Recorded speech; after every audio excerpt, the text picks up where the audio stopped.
Since Father's Day, titignan ko kung mabubudol ko si Mrs. makabili ng rubber shoes. Yo, what's up guys? This is going to be a Father's Day extra special kasi we're here with Marsha. Si Marsha is our beagle.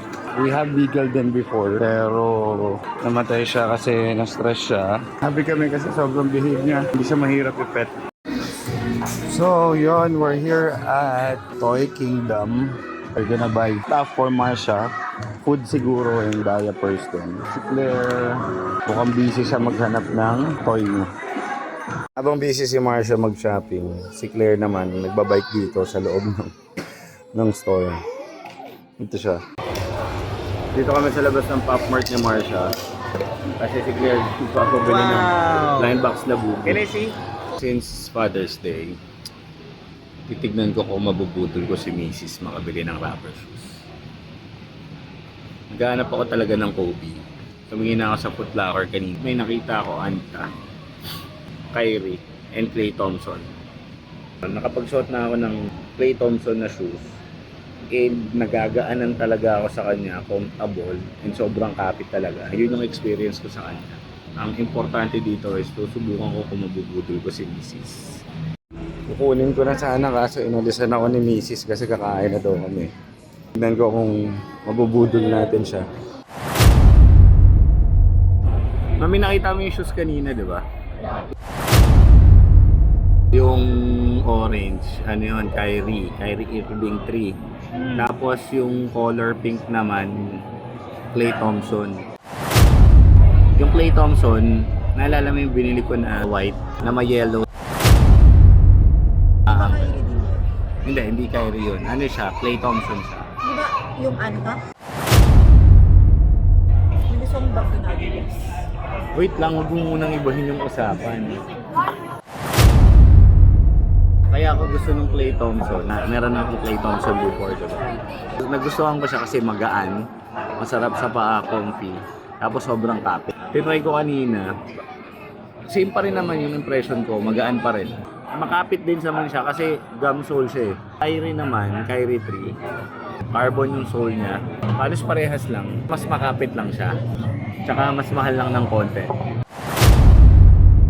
Nakita mo yung design, diba? Ano yung okay na design? Actually, parang yung masakit sa mata eh. Yun yung mga uso ngayon, diba? Nakikita mo nga eh. Pero ano yung mas maganda? Orange. Orange na. Total. Para siyang Kobe na total orange yung kulay niya. Ganda siya. Parang bagay sa akin. Hindi ko nakikita ang nagagamit ko ng sabay-sabay. Dalawa lang pa ako. Paano ko gagamitin ng sabay-sabay yun?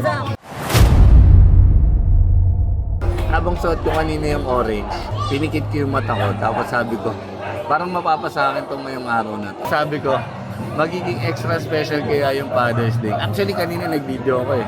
Sabi ko, extra special yung Father's Day kasi kasama nga natin si Marsha. Pero feeling ko mas magiging extra special pagka nagkaroon ako nun. Ganda eh. Ang galing mo, ang galing mo, ang galing mo. Nabili na natin. Hati tayo. Unang hati-hati.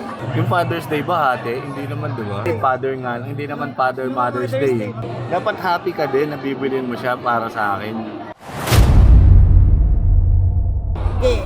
Basta magbabawas ka ng sapatos. Bibili natin kung magbabawas ako ng sapatos. 2 pares. Bili na natin. Magbabawas ako ng isa. Sige na, sige na. Pumayag na siya na bibilin yung Kyrie 3. Tignan natin kung matotoo. Balikan ko yung mamaya. Tignan natin. Thank you sa Father's Day mo sa akin. Ang bait-bait mo talagang asawa. Yung bigay mo sa akin, magkano lang yun. Walang kwentahan kung magkano yung binigay ko ng Mother's Day. Huwag mong titignan yung halaga ng isang bagay kapag ka binigay sa'yo.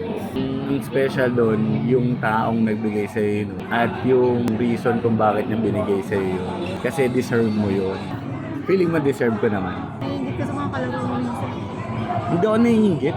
Alam ko mayroon akong asawa na kaya akong bilhin ng sapatos. Ba't ako maingit? Nagiging totoo na kasi bumalik na kami dito sa store. At magsukat na nga rin siya. At napabili na rin talaga siya. Yung kaninang hiling, lahat ay natupad. Thank you, Mami. extra special talaga ang Father's Day. Siyempre, huwag natin kakalimutan magpasalamat sa mga taong nagbibigay ng halaga sa atin. Thank you sa'yo, Mami. Bawi ako sa'yo sa Mother's Day. At dito na nga nagtatapos ang episode na to. Happy Father's Day talaga sa lahat ng daddy. At happy Father's Day. Extra special to me.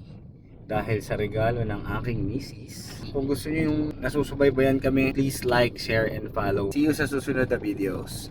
Bye!